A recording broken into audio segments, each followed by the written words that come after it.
vai fazer um favoritômetro aqui, né? Não é para você cravar quem passa.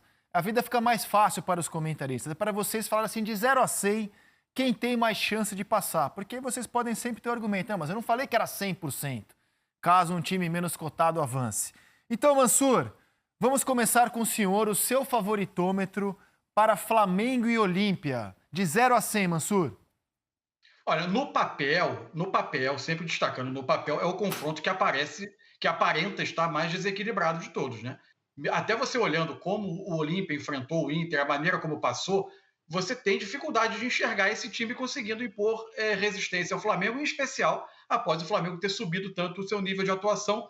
Eu gosto sempre de destacar porque eu não acredito em poder mágico de troca de treinador. Acho sempre que a gente tem que destacar. Chegou o Renato? Chegou. Pode ter feito bem ao ambiente? Ele é bom nisso, pode ter feito bem ao ambiente. Implementou fez algumas intervenções pontuais que fizeram o time recuperar alguns mecanismos. Alguns o time já tinha até de memória, é verdade. Agora, junto com ele, voltaram os jogadores, né? O Flamengo era um time dizimado por desfalques no último mês de gestão do Rogério, isso precisa ser sempre ponderado. Com todo esse contexto, é o confronto que, para mim, se apresenta mais desequilibrado, no papel, obviamente. Eu diria um 70-30 Flamengo. 70-30? 70-30 Flamengo.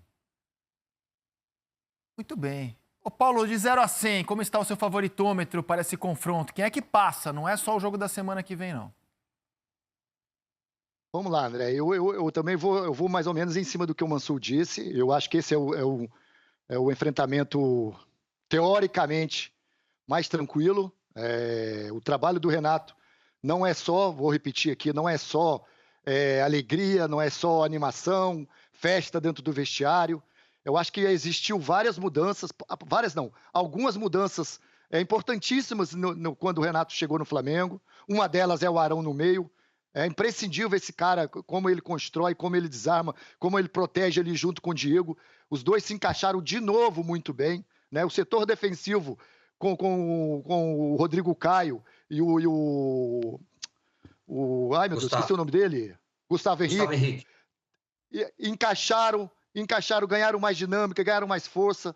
Os quatro da frente mudaram a sua maneira de jogar, já tem uma marcação mais adiantada, essa marcação ela não abaixa nunca, ela busca o gol sempre. Então, assim, existem mudanças no trabalho do Renato. É óbvio que o Renato também ajuda muito pela maneira que ele trabalha com o seu grupo, pela gestão de elenco. Isso também é um complemento do que é o Renato como treinador. Então, esse enfrentamento eu vejo 75-25. 75. Aumentou ainda mais a aposta feita pelo Mansur. Ou, para quem joga truco, né, pediu 6. E aí, Caio Ribeiro? Eu vou mandar 9. Para mim é ainda maior. Para mim é 80-20 para o Flamengo. Quando a gente usa o termo boleirão, não é de maneira pejorativa, né? Quando as pessoas escrevem, o Renato é boleirão, é porque ele fala a língua dos jogadores. É porque a principal característica, a principal virtude que o Renato tem em todos os lugares por onde ele passou é o ambiente. É a forma como ele se relaciona com os atletas. E isso não significa que ele não seja bom treinador na parte tática também, como o Paulo Nunes ressaltou tão bem assim. O Renato é muito bom treinador. Inclusive, acho que dos que nós temos à disposição dos brasileiros, é o melhor deles. Pelo que ele fez no Grêmio, pelo que ele já conseguiu fazer em tão pouco tempo no Flamengo. Você acha ele melhor que o Tite, Caio? Não, eu acho que o Tite está na seleção, eu acho que ele está num modelo diferente. Acho que ele merece terminar esse ciclo, acho que ele merece disputar mais uma Copa do Mundo. A segunda Copa do Mundo é sempre diferente de uma estreia.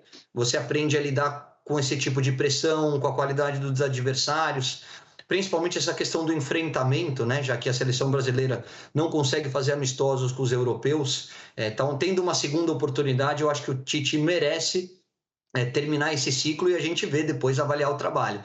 Mas tirando seleção brasileira, eu acho que o Renato é o melhor deles, do que nós temos à disposição aqui no Brasil. O outro lado, além do trabalho do treinador, é a qualidade do elenco, tanto na parte individual como no momento. E o Flamengo está jogando muita bola, está se impondo com muita facilidade em relação aos adversários, tanto no Maracanã como fora de casa. E individualmente é um time repleto de craques que começaram a jogar o que se esperava deles. Então o Bruno Henrique, que tinha caído um pouquinho de rendimento, voltou a ser decisivo.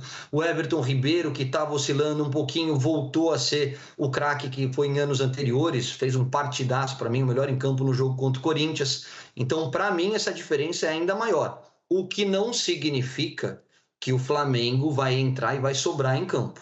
A gente sabe da dificuldade da Libertadores, a gente sabe como esses times da América do Sul trazem o jogo para um contato físico, para uma pressão, para uma catimba que às vezes o brasileiro se perde um pouquinho, mas eu vejo tecnicamente uma diferença muito grande entre Flamengo e Olímpia. A gente mostrou os números do Renato, podemos plugar de novo. 6 jogos, 6 vitórias, e aí vem o número mais impressionante, no meu entendimento, que são os 24 gols marcados, os 3 gols sofridos, que dizem muito sobre a volúpia, a fome, como esse Flamengo vem jogando. Os 6 jogos foram 1-0 em cima do Defensa e Justiça, jogando mal. O jogo da volta foi 4-1, aí tem um 5-1 no São Paulo, 3-1 no Corinthians, 5-0 no Bahia, 6-0 no ABC, que eleva essa média.